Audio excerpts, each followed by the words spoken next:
4 PM news network में दोस्तों आपका स्वागत है। मैं हूं आपके साथ राशिद ज़हीर। एक तीर से दो निशाने तो आप सुनते आए होंगे, एक तीर से 3 निशाने कर दिए मोदी जी ने। पहली बात तो जो धार्मिक पशु हैं भारत में, उनकी जिज्ञासाओं को इतना शानदार तृप्त किया है मोदी जी ने अपने कर कमलों द्वारा। वक्फ बोर्ड का जो ये बिल पास कराया है, उनको एक ऐसी असीमित खुशी दे दी है कि उसके पेट में दाने नहीं हैं। उसकी अम्मा गई है भुनाने, लेकिन वो खुश बहुत है। मुझे खुशी मिली इतनी कि मन में ना समाए, पलक बंद कर लूं कहीं छलक ही न जाए। ये अंधभक्त इतना खुश हुआ कब्रिस्तान पे कब्जा करके कि इसका मन कर रहा है कि मैं अब जलूंगा नहीं, मैं कब्रिस्तान में दफन होऊंगा। मोस्ट वेलकम, आप आइए। चूंकि अभी कोरोना में शमशान घाटों में जगह नहीं मिल रही थी। उत्तर प्रदेश के मेरठ में एक परिवार है, काशी एक गांव है, वहां के लोगों ने अपनी जगह दे दी शमशान घाट के लिए। मुर्दे पड़े थे लाइन में, जगह ही नहीं थी। लाशें एक दूसरे की दूसरे ले जा रहे थे, कुत्ते भमोल रहे थे, तटों पे निकल रहे थे, सब भूल गए। कब्रिस्तान से प्यार था, मोदी जी को ले लिए कब्रिस्तान। ले जाइए। मरने वाले को वैसे भी कौन सी बर्दबत महसूस होती है, उसके नीचे से ज़मीन खींच लो या उसका कफन उधेड़ लो, कोई फ़र्क थोड़ी ना पड़ता है। वो तो चला गया, निराकार में चला गया, वो तो कहीं और। अब इस पर खुश होते रहिए आप। चलिए, तो जनाबे वाला, एक तीर से 3 निशाने की बात मैं आपसे कर रहा था। तो एक तो उन अनभक्तों की जिज्ञासा शांत की जो रात दिन अपने ख्यालों में भी ये सोचते रहते हैं कि अब्दुल की साइकिल में पंचर कैसे हो, और पंचर अगर हो गया तो 2 कैसे हो, और अगर 2 पंचर लग गए तो साइकिल की चेन कैसे उतरे, ये टूटे कैसे। अब्दुल साइकिल से बाहर नहीं जाना चाहिए। मैं अपनी खबर से पहले एक बात याद दिलाता हूँ। दिल्ली में पालिका बाजार है, बहुत पहले की बात है। मैं अपने एक फ्रेंड के साथ गया, होटल मैनेजमेंट का कोर्स करके, वो तो शायद आजकल कतर में है। तो वहाँ पर एक शर्ट के रेट पूछे। उस ज़माने में शर्ट हम पहनते हैं ना, तो पीछे हुड चले थे, हुड शुरुआत की बात है, ये 96-98 की बात है। तो उसने पालिका बाजार में रेट पूछे कि शर्ट कितने की है। बड़ा उछलने वाला बच्चा था वो बोला 70 रुपये की। उसने कहा 50 ले लो। उसने कहा ला। वो एकदम डर गया वो। फिर वो बोला नहीं 40 रुपीज़ दूंगा, ला।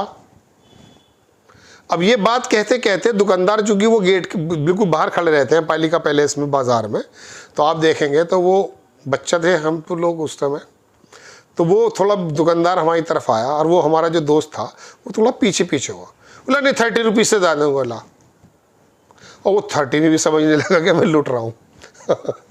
वो इस तरह से दुकानदार आगे चलता रहा और वो मेरा फ्रेंड थोड़ा पीछे चलता रहा। बात आ गई 15 रुपये पर। उसने कहा ला।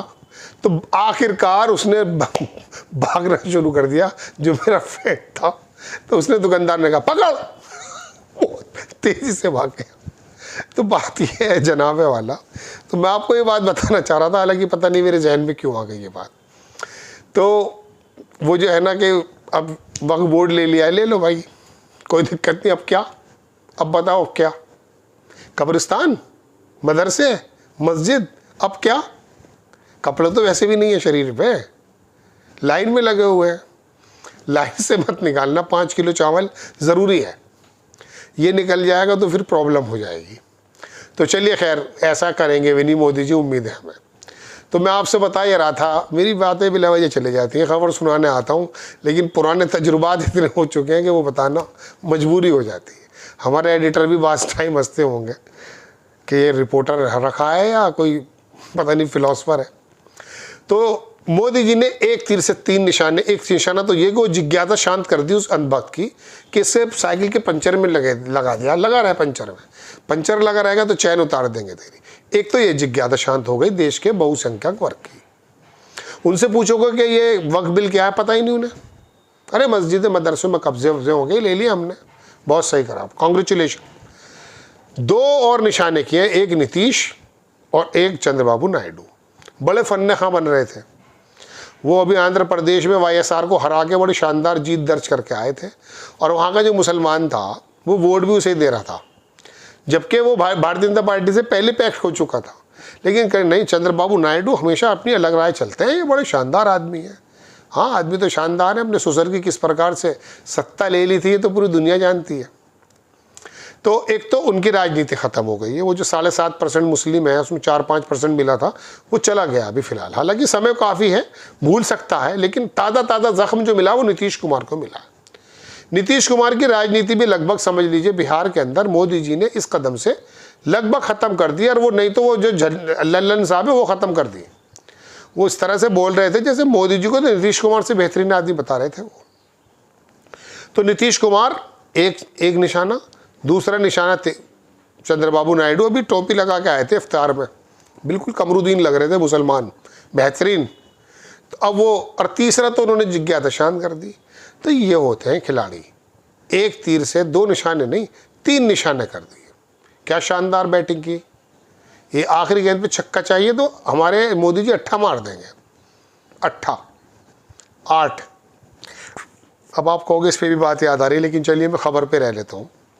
तो दोस्तों बात यह है कि वक्फ बिल से क्या मिला क्या नहीं मिला वो एक बात दीगर है, लेकिन रिसेंटली बिहार में चुनाव है और नीतीश कुमार को भुगतना पड़ रहा है। और नीतीश कुमार थोड़ा सा चल भी रहे थे, तो अब इनकी पार्टी में ही इनका वजूद ख़त्म। कई जगह तो ये सुनने में आया कि नीतीश कुमार से कोई मशवरा भी नहीं हुआ है। जो मुस्लिम समाज के लोग मिले थे नीतीश से, बाद में जब उन्होंने मिलने की कोशिश की उनसे मिलने भी नहीं दिया गया। अब ये जो पार्टी है वो लल्लन सिंह और झा साहब के हाथों में है। ज़रा सा भी आड़े चलेंगे नीतीश कुमार, बेटा जाहिर सी बात है बहुत एक्टिव नहीं है, तो पार्टी ना हाथ से चली जाए तो शांत हो गए। लेकिन एक योद्धा का पतन मेरी समझ में नहीं आता। हालांकि इनके क्रियाकलापों की वजह से ये हुआ है।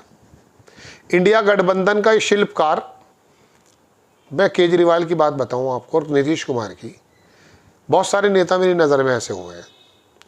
मैं इनको प्रधानमंत्री मटेरियल मानता था। इन्होंने जो पिछड़ों की, कमज़ोरों की जिस प्रकार से काम किए हैं, लड़ाइयाँ लड़ी हैं, उससे वाकई डिज़र्व करते हैं।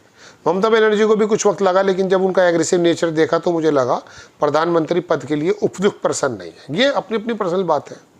लेकिन नीतीश कुमार ने जिस प्रकार से बिहार के अंदर काम किया था शुरुआत में, अब तो नहीं, तो उससे लगा मुझे कि इसने बंजर ज़मीन पर जब उगाई करके रखती है, शायद देश के अंदर भी ये पिछड़ों की, कमज़ोरों की बात करने लगेगा। मुस्लिम लोग वोट दिया करते थे, अब नहीं दे पाएंगे। तो एक तीर से 3 निशाने इसको कहते हैं। आज माफ़ी चाहूँगा, ख़बर से ज़्यादा कुछ और बातें कर गया, तो हो जाता है मूड कभी कभी। आपको ख़बर अगर अच्छी लगती है, बराए करम चैनल को सब्सक्राइब भी करें, शेयर भी करें। नेक्स्ट टाइम मैं किसी खबर के साथ हाजिर होता हूँ।